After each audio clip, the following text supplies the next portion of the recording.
Meanwhile, China is threatening Taiwan once again. Taiwan's president paid a visit to the U.S. last week. She met U.S. House Speaker Kevin McCarthy.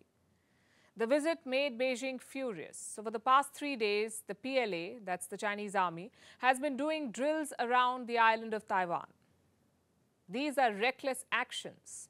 They raise the threat of war. There's a military standoff. Ships from Taiwan and China came face to face. One wrong move could have triggered a war.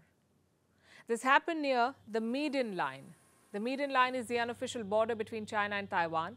During the drills, Chinese ships came close to the median line. There were 20 ships in all, 10 of them from China, the remaining 10 from Taiwan. When the Chinese ships came close, Taiwan sounded an alarm.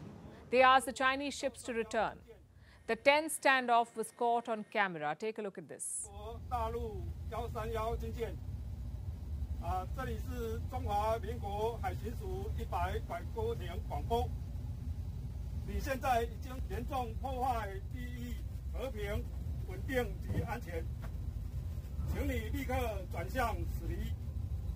如果你继续前进，我将采取驱离措施。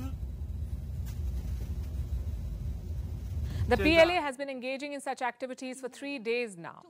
It has practiced how to encircle the island of Taiwan and how to block naval and aerial routes. The PLA simulated how to conduct targeted strikes on Taiwan. China's nuclear-capable H-6 bombers were in the air. They flew around Taiwan with live missiles, while warships made their presence felt in the waters.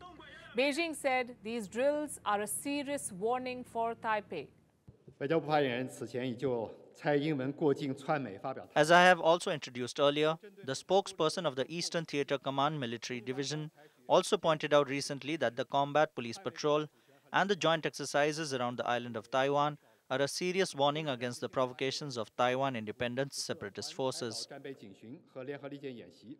Taiwan has released some numbers. As of this morning, they had spotted 59 military aircraft and 11 ships around Taiwan. China has been conducting training exercises on all sides. It is targeting the island of Taiwan from all directions. In response, Taipei launched its own military drills. Taiwanese planes and ships were dispatched to keep an eye on China. Like I said, the situation is quite dangerous. The United States has called for restraint, but the plea went unheeded. Last week, Xi Jinping clearly said that he will not climb down.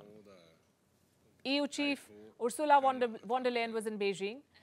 She asked the Chinese president to dial down the tensions. He snubbed her. He said it was quote-unquote wishful thinking to expect a compromise from Beijing. So forget backing down. He's doubling down on Taiwan. And at home, he's declared a war on China's financial sector. There is a wave of new corruption probes and surprise audits in China. Since February, more than a dozen executives have faced action. They've either been investigated or penalized over claims of corruption. The most high-profile case is that of Liu Liange.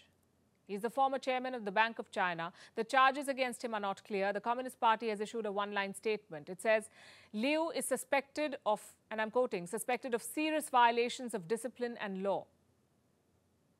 That's all that China bothers to say when it goes after a senior official. Serious violations of discipline. Ostensibly, it's a fight against corruption. But more often than not, it's a purge. They're eliminating the critics of President Xi Jinping. He took control in 2012, and since then, Xi Jinping has targeted more than 4 million officials, all in the name of fighting corruption. Most of these are government officials.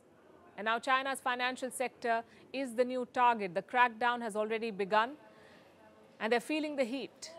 Banks are cutting salaries of executives, bonuses are being slashed, and this could get ugly in the coming days.